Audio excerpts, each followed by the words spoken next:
Bonsoir à tous. Au Congo-Brazzaville, depuis la fin de la semaine dernière, l'ex-chef d'état-major, ex-conseiller du président Sassou Nguesso, le général congolais Jean-Marie Michel Mokoko, a été condamné à 20 ans de prison pour atteinte à la sécurité de l'État. Pourquoi? Comment en sommes-nous arrivés là? Que va-t-il faire désormais? Ce sont des questions que nous posons ce soir à l'un de ses proches. Norbert Tricot, bonsoir. Bonsoir. Maître, vous êtes avocat au barreau de Paris. Merci d'avoir accepté notre invitation. Avant d'évoquer le cas Michel Mokoko, on va régler 2 ou 3 détails très rapidement. Qui êtes-vous, vous-même, par rapport à Jean-Michel Mokoko? Alors, par rapport à Jean-Marie Michel Mokoko, oui. J'ai été un de ses conseillers juridiques pour mener sa campagne présidentielle. Donc, en 2016. Il a pris sa décision en janvier 2016 depuis Bangui de se porter candidat.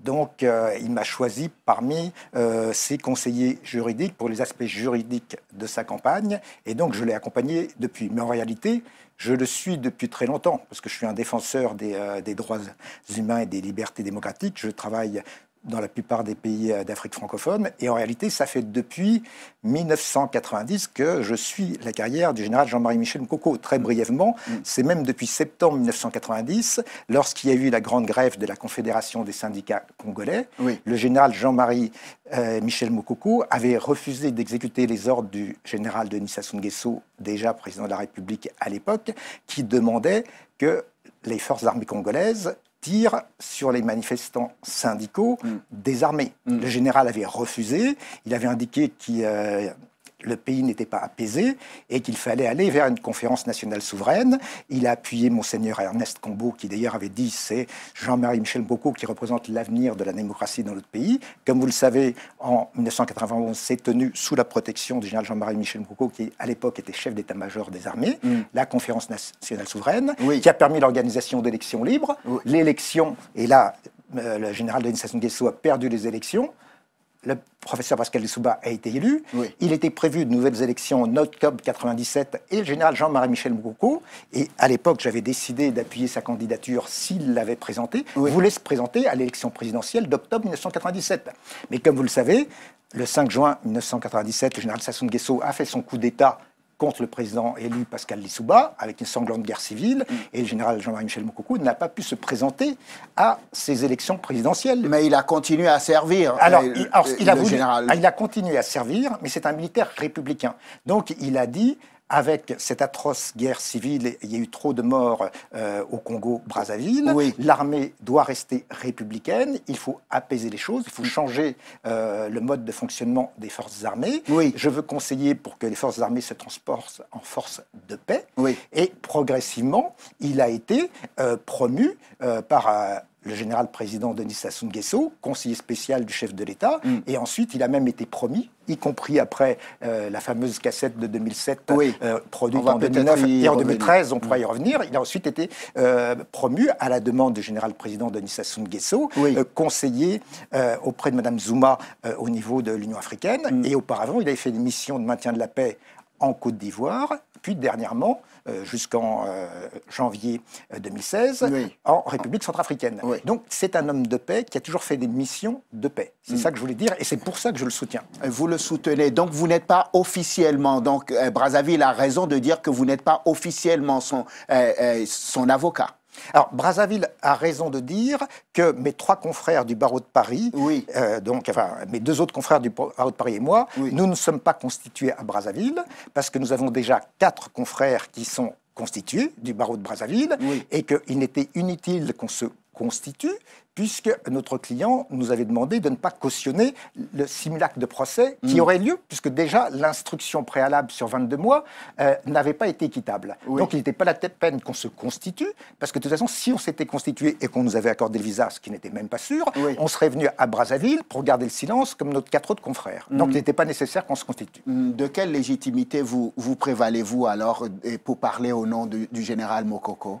Tout simplement parce que régulièrement, jusqu'au au mois de juin 2016, tant qu'il n'était pas incarcéré, Oui. j'avais des communications téléphoniques quotidiennes avec lui, donc pour le conseiller, et que depuis qu'il est incarcéré, il m'envoie des instructions manuscrites Oui. pour coordonner sa défense.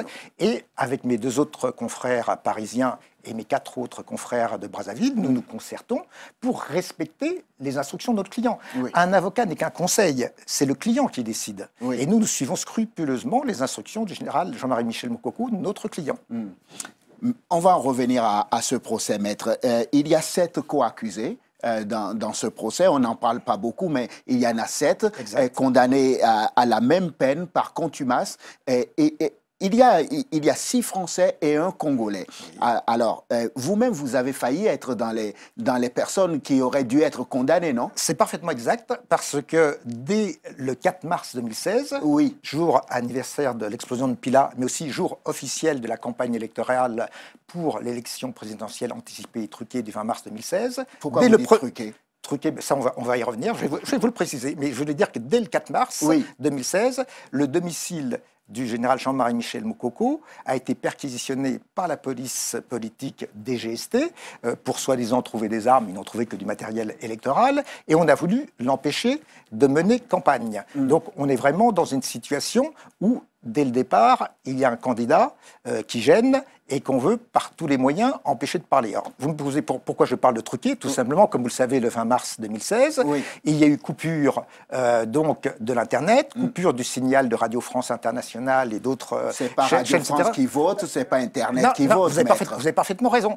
Mais par contre, si Internet, c'est quand même aussi important, parce que Internet, ça permet de photographier sur les réseaux sociaux les listes électorales, les bulletins de vote, pour justement empêcher une fraude massive. Et donc, si effectivement on a organisé un peu à la nord-coréenne la coupure des communications, c'est bien parce que le pouvoir, le 20 mars, n'était pas sûr de la situation et voulait organiser sa fraude. Donc, et d'ailleurs, je vous rappelle que la communauté internationale, dont l'Union européenne et la France, ont indiqué que les résultats du scrutin du 20 mars 2016 n'étaient pas du tout fiables. Oui, ça n'engage que, dit le pouvoir. Bien sûr, ça, nous sommes tout à fait d'accord, parce que c'est eux qui maîtrisent les conditions de la fraude. On est tout à fait d'accord. Maître, on va se concentrer sur ce procès, donc, et le verdict de ce procès. D'abord, ces derniers jours, on entend beaucoup un autre homme, c'est le 6e homme, et on va dire ça comme ça, le Congolais parmi eux, c'est Gilbert Moudilou qui est co-accusé. Pourquoi ressurgit-il aujourd'hui? Pourquoi parle-t-il aujourd'hui? Alors, moi, je peux vous le dire, parce qu'il se trouve que j'ai rencontré Monsieur Gilbert Tony Moudilou il y a quelques jours en compagnie de son avocat. Et d'ailleurs, j'ai demandé à ce qu'il soit accompagné de son avocat, parce que ma déontologie d'avocat fait que je ne peux pas, sauf à être placé en situation soit de conflit d'intérêts, soit de confusion d'intérêts, parler avec une autre partie à une procédure hors la présence de son avocat. Donc, j'ai eu l'occasion de m'entretenir longuement avec M. Gilbert Tony Moudilou en présence de son conseil. Gilbert Tony Moudilou m'a indiqué qu'il avait encore reçu récemment des pressions fortes du régime de Brazzaville. Il m'a notamment montré, et vous avez dû le voir chez vos confrères de TV5 Monde, de France 24 hier soir, le billet d'avion qu'il a reçu de la présidence de la République congolaise. On lui a envoyé un billet d'avion parce qu'il devait prendre l'avion le 7 mai pour aller à Brazzaville participer au procès. Il m'a montré sur son téléphone mobile un appel venant de Brazzaville. Il m'a dit, c'est le ministre de la Justice qui m'a appelé en disant Moudilou, il faut que tu viennes tout de suite participer au procès au plus tard mercredi 9 mai, parce que si tu ne viens pas témoigner et enfoncer le général Jean-Marie Michel Moukoko, on te condamnera par contumace à de lourdes peines. Par contre, si tu viens témoigner à charge, pas de souci, tu seras un simple témoin, on s'arrangera entre nous, tu n'auras pas de problème. Et il m'a dit, maître... Vous affabulez, maître, pardonnez-moi. Non, j'affabule pas. Pardonnez-moi de le dire comme ça, mais je suis surpris par ce que vous me racontez. Si vous écoutez ce qui a été déclaré ce matin même sur les ondes de Radio France Internationale par M. Tony Moudilou, il vient de vous dire ça. Et ce matin sur Radio France Internationale, Tony Moudilou a bien dit j'ai reçu des pressions du ministre de la Justice de Brazzaville, j'ai refusé, on a voulu m'instrumentaliser contre le général Jean-Marie Michel Moukoko. Quel est son rôle on lui a demandé dans les charges qui pèsent contre le général Moukoko? On lui a demandé de jouer un rôle de faux témoin pour dire que Tony Moudilou a été le responsable de l'organisation de la cassette, où on voit d'ailleurs qu'il y a des montages qu'elle est coupée de 2007, et donc Tony Moudilou savait que le général Jean-Marie Michel Mokoko aurait eu l'intention de faire un coup d'État, soit en Côte d'Ivoire, soit au Congo-Brazzaville. Donc on a voulu l'instrumentaliser comme témoin à charge, et c'est ce rôle-là qu'il refuse. Il dit, moi je sais fort bien que le général Jean-Marie Michel Mokoko n'a jamais voulu faire de coup d'État. Pourquoi on veut me faire témoigner contre lui? Maître, s'il n'a rien à se reprocher, pourquoi il ne se rend pas à ce procès justement pour dire, mais moi je n'ai rien à me reprocher, et pourquoi rigoler? Excusez-moi si je ris, mais c'est ce qu'il m'a dit.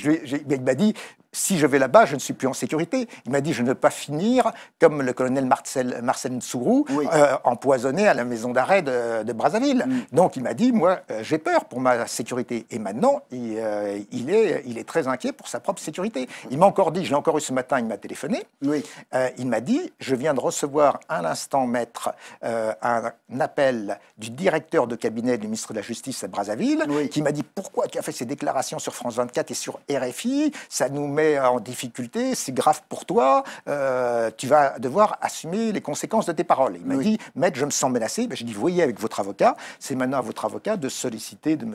Gérard Collomb, le ministre de l'Intérieur français, que vous bénéficiez d'une protection. Parce qu'il m'a dit, il se sent maintenant en insécurité, vu qu'il est menacé par le gouvernement de Brazzaville. Mais ça, ce que je vous propose, invitez-le, et il pourra vous en dire plus que moi. Moi, je vous dis simplement, sous la foi de mon serment d'avocat, ce que M. Tony Moudilou m'a dit en présence de son avocat, et ce qu'il vient encore de renouveler ce matin sur les ondes de Radio France Internationale. Je sais qu'il s'est pourvu en cassation. Déjà ou pas, d'ailleurs? Alors ça, je ne sais pas. Il faudra que vous demandiez à son avocat. Je ne suis même pas sûr, parce que le délai pour se pourvoir en cassation était de 3 jours. Et donc, il expirait hier. Alors, en ce qui concerne mes 4 confrères du barreau de Brazzaville, hier matin, ils ont déposé le pourvoi en cassation, mais on le fait de pure forme, parce qu'on sait qu'il va être rejeté. C'est simplement de pure forme, et il sera rejeté. Pourquoi il va être rejeté? Tout simplement parce que c'est la même Cour suprême, chambre pénale, qui a eu l'occasion de violer la loi en indiquant que le décret présidentiel du général Denis Sassou Nguesso accordant l'immunité juridictionnelle à tous les détenteurs de l'ordre national du mérite congolais, comme Jean-Marie Michel Mokoko, était un décret illégal. Or, une chambre pénale d'une Cour suprême ne peut pas s'arroger les droits de la Cour constitutionnelle. Seule la Cour constitutionnelle congolaise peut déclarer inconstitutionnels des décrets présidentiels. Mais c'est cette pauvre donc, chambre pénale de la Cour suprême qui, pour pouvoir renvoyer Jean-Marie Michel Mokoko devant la Cour criminelle de la Cour d'appel et le faire condamner, a été obligée de violer le droit congolais pour dire qu'il n'avait pas d'immunité juridictionnelle, puisque le décret du général Denis Sassou Nguesso devait être déclaré illégal. Mais ça n'est pas une simple juridiction pénale de déclarer illégal un acte administratif tel qu'un décret ou un arrêté ministériel. Vous l'avez entendu au procès, le président disait que, le président le rappelait pour dire, s'il devait se prévaloir donc de ce titre de haut dignitaire et bénéficier de cette immunité, il aurait dû le faire depuis qu'il a été incarcéré. Il ne l'a pas fait. Mais c'est faux. C'est faux. Parce que là, le code de procédure pénale congolais est un copier-coller du code de procédure pénale français. C'est un peu logique, comme c'est une ancienne colonie française, le Congo-Brazzaville. Et ça n'a pas beaucoup changé. Donc, ce qu'on appelle une exception d'incompétence et une immunité ou une fin de non-recevoir, une immunité juridictionnelle, ça ne peut être plaidé que devant une juridiction du fond, avant toute défense au fond. Mais quand vous êtes dans une instruction, devant un juge d'instruction, vous n'êtes pas devant une juridiction. Donc, vous pouvez faire ce que vous voulez. Devant un juge d'instruction, vous pouvez à tout moment dire je me prévaux ou non d'une immunité. De toute façon, c'est seulement au moment de la procédure au fond, soit devant un tribunal correctionnel, soit devant une cour d'assises. Au Congo, la cour d'assises, ça s'appelle la cour criminelle. Donc, vous pouvez vous en prévaloir. Et comme vous l'avez constaté, le président Christian Oba de la Cour criminelle Brazzaville était tellement mal à l'aise qu'après la déclaration le premier jour du procès du général Jean-Marie Michel Mokoko qui a dit 1. Je récuse toutes les accusations à mon encontre, je suis innocent. 2. Je bénéficie d'une immunité juridictionnelle. 3. Je ne reconnais pas la compétence de votre cour criminelle. 4. J'exercerai mon droit au silence et je demande à mes 4 avocats du barreau de Brazzaville d'exercer leur droit au silence. Le pauvre président Christian Oba a d'abord répliqué en disant « Mais ça constitue un outrage à la Cour ». Le général Mokoko a répondu « Rajoutez-moi un chef d'inculpation si vous le voulez, pour outrage à magistrat ». Et là, il était très serein et très déterminé. Ils n'ont même pas osé lui rajouter ce chef d'inculpation d'outrage à magistrat, alors qu'en droit, on peut le faire. À l'audience, on peut très bien rajouter un outrage à magistrat. Ils n'ont pas osé le faire. Et de façon fort illégal, Oui. la Cour criminelle a décidé de statuer elle-même sur sa compétence. Et elle a dit, nous allons statuer sur notre compétence. Qui aurait dû statuer sur la compétence de la Cour? Elle n'aurait statué sur la compétence que si le général Jean-Marie Michel Mokoko avait dit Oui. je vous demande de statuer sur votre compétence. Mais il ne l'a pas fait, Oui. puisqu'il ne reconnaît pas la compétence de la Cour. Il aurait dû dire je vous demande de statuer et je demande à mes avocats de déposer des conclusions Oui. en exception d'incompétence, et là, vous allez devoir statuer. Mais il ne l'a pas fait. Mais la Cour était tellement mal à l'aise que le président Christian Aubin a dit « Nous allons statuer sur l'incompétence » et on approuve la décision de la Chambre pénale de la Cour suprême qui a déclaré illégal le décret présidentiel Sassou Nguesso sur l'immunité. Oui. Mais ça n'est pas une juridiction de rang inférieur de valider une décision illégale de rang supérieur, Oui. alors que ça relève de la compétence de la Cour constitutionnelle. Donc on est dans une mascarade de procès que même un étudiant en première année de droit ne pourrait pas valider. Oui, maître, je vous propose ceci. On va essayer de rendre ça clair à nos téléspectateurs pour qu'ils ne se perdent pas. On va éviter le juridisme. Très bien. En quelques mots, qu'est-ce qui est reproché au général Mokoko? Alors, officiellement, il y a 3 chefs d'accusation. Oui. Donc, le premier chef d'accusation, c'est atteinte à la sûreté intérieure de l'État. Deuxième chef d'accusation, c'est détention illégale d'armes et de munitions de guerre. Et il y avait un troisième chef d'accusation qui finalement a subitement disparu, c'était atteinte à l'ordre public. Oui. Voilà. Donc, ce sont ces 3 chefs qui lui sont reposés, mais pour lesquels on attendait d'avoir des éléments de preuve. Parce que déjà, On a vu des armes, non? oui, alors là, si vous voulez, on peut passer tout de suite là-dessus. Pour les armes, on devait d'abord avoir le mardi dernier, Oui. la semaine dernière, un expert sur les armes pour identifier les armes. Oui. C'était le pauvre colonel Elia Tipou de la DGST. Oui. Il s'est présenté hésitant à la barre en disant « Ah ben non, je ne suis pas qualifié, ma hiérarchie à ce stade m'interdit de reconnaître les armes, de me déclarer sur les armes. » On a suspendu la séance, il a fallu attendre le lendemain, le mercredi. Oui. Et là, ce n'était plus le colonel Elia Tipou qui était l'expert sur les armes, c'était le chef d'état-major des armées, le général Guy Blanchard-Rocaille, qui est venu à la barre, Oui. qui a d'abord rappelé que le général Jean-Marie Michel Mokoko avait strictement respecté la réglementation sur les armes de sa garde personnelle, Oui. et qu'il les avait restituées dans les temps. Oui. Donc il a dit, il a eu un comportement exemplaire, il n'y a rien à reprocher au général Jean-Marie Michel Mokoko. Et après, quand on lui a demandé d'identifier les armes sous scellé, Oui. il a dit, mais je ne reconnais pas ces armes, je ne peux pas les identifier comme étant ou non appartenant au général Jean-Marie Michel Mokoko. Oui. Ce qui fait que d'ailleurs, certains observateurs, je dirais un peu naïfs, Oui. ont dit, oh, ben, puisque là, le chef d'état-major général des armées disculpe le général Jean-Marie Michel Mokoko et dit que les seules armes qu'il a détenues, c'était légalement dans le cadre de la réglementation, Oui. on va faire tomber le chef de détention illicite d'armes et munitions de guerre. Puisque Où est-ce c'est qu'ils ont trouvé ces armes? Alors, ces armes-là, Oui. c'est très intéressant, très bonne question. Comme je l'ai rappelé tout à l'heure, le 4 mars 2016, lors de la première perquisition faite au domicile de notre client, le général Jean-Marie Michel Mokoko, en présence de ses avocats, aucune détention illicite d'armes, de guerre, de munitions n'a été trouvée. Ces armes-là ont soi-disant été trouvées lors d'une deuxième perquisition, faite juste avant qu'il soit inculpé, Oui. hors la présence de ses avocats. Et c'est uniquement la DGST qui l'a fait. Et d'ailleurs, vous remarquerez qu'au procès, on ne nous a pas indiqué la date de découverte et ne nous a pas donné le procès verbal et la mise sous scellé. Oui. Ce qui est déjà, si on ne le fait pas, c'est une nullité totale de procédure.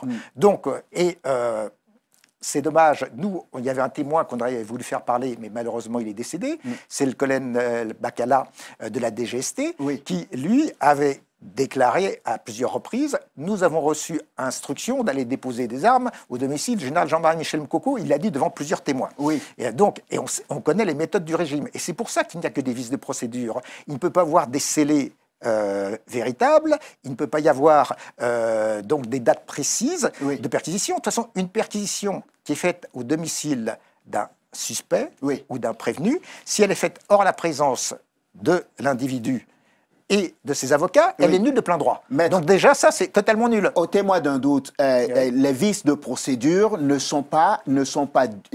vous disculpent pas, ne font pas forcément de vous que vous êtes innocent. C'est parce qu'on ne peut pas, on ne peut pas prouver Oui, non, mais là, oui, mais attendez, là c'est des vices de procédure qui Oui. portent sur de fausses preuves. Donc là, c'est comme pour prendre une autre fausse preuve. Oui.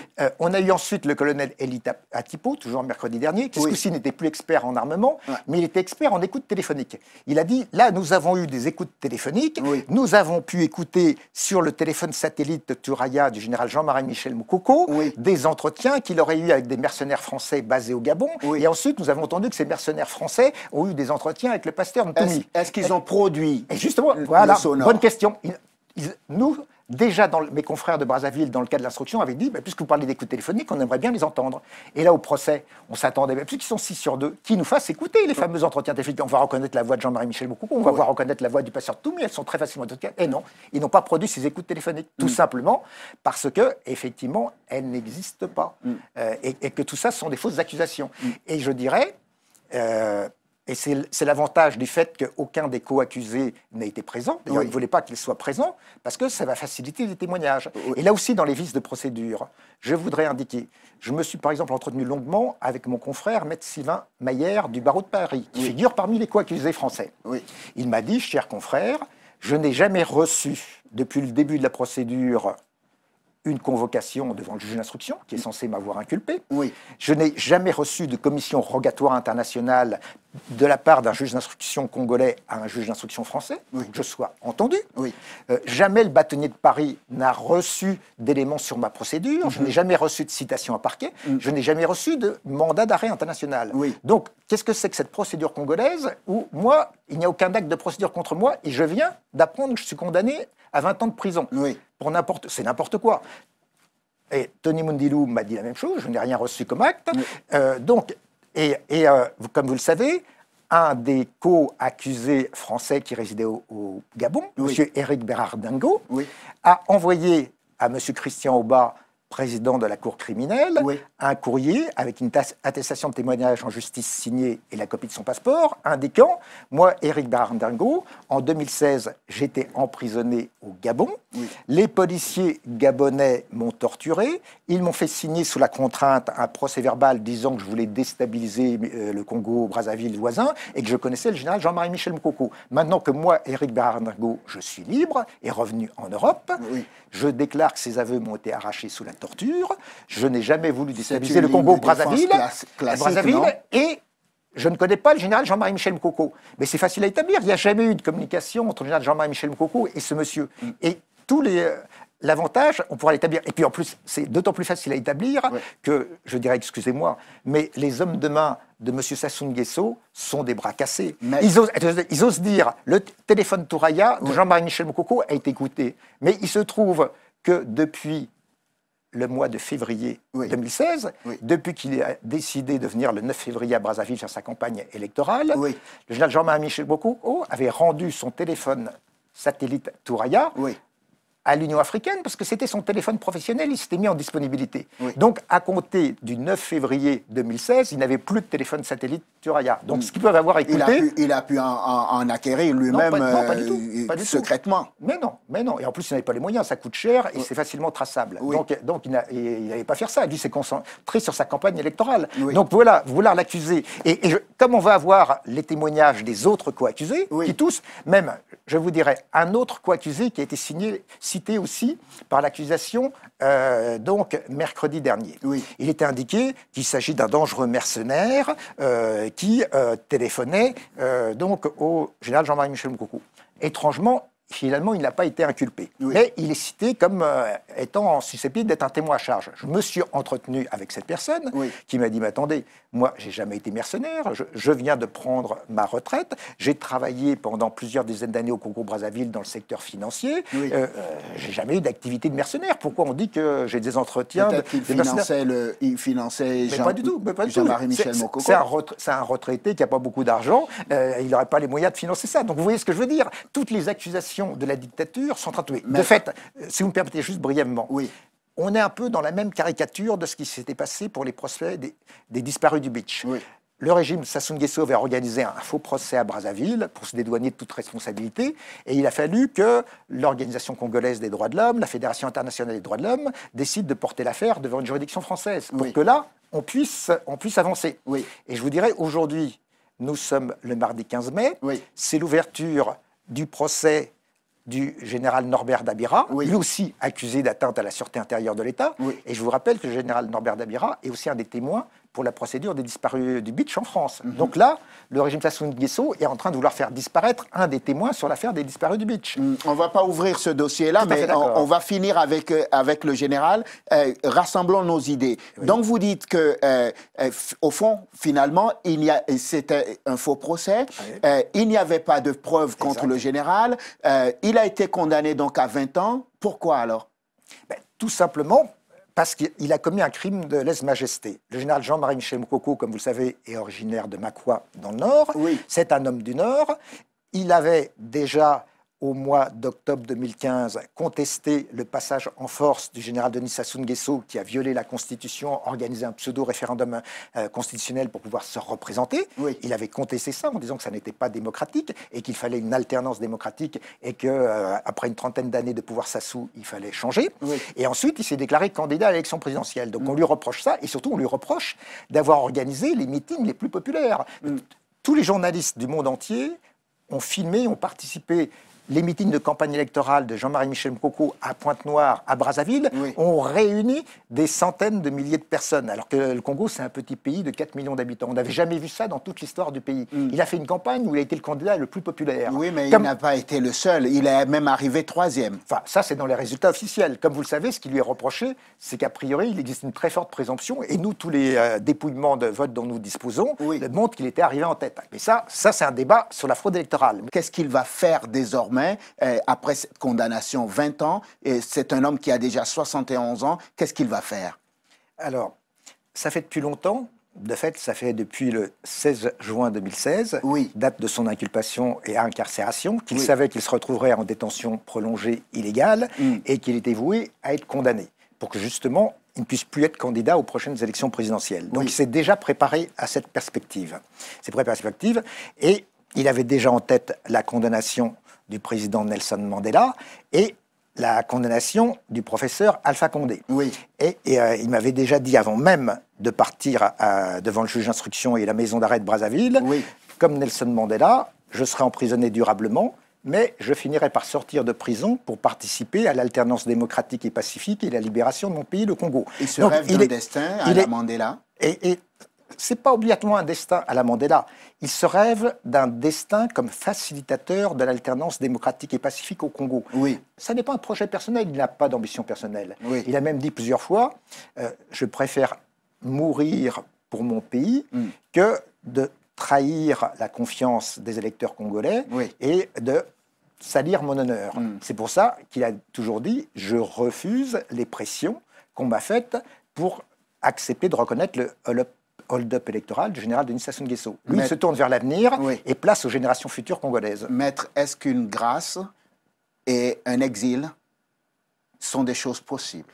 Alors, là, je peux vous dire que c'est totalement impossible, puisque déjà en avril et mai 2016, le général Denis Sassou Nguesso avait demandé à François Hollande et à Jean-Marc Ayrault la possibilité d'organiser l'exil du général Jean-Marie Michel Mokoko. J'en avais parlé avec M. Jean-Marc Ayrault et mon client à l'époque avait dit qu'il refusait puisqu'on lui avait proposé que le médecin de l'ambassade de France à Brazzaville vienne le chercher à son domicile et puisse l'exfiltrer pour raisons sanitaires.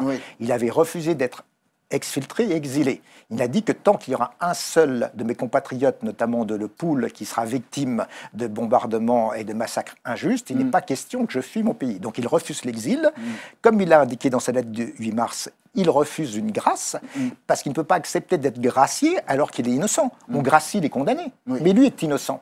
Donc lui, il ne veut pas être gracié et il ne veut pas être amnistié. Il veut simplement qu'on annule sa condamnation injuste. Et le plus important, ce n'est pas sa personne. Ce qu'il veut, c'est la paix et la démocratie au Congo.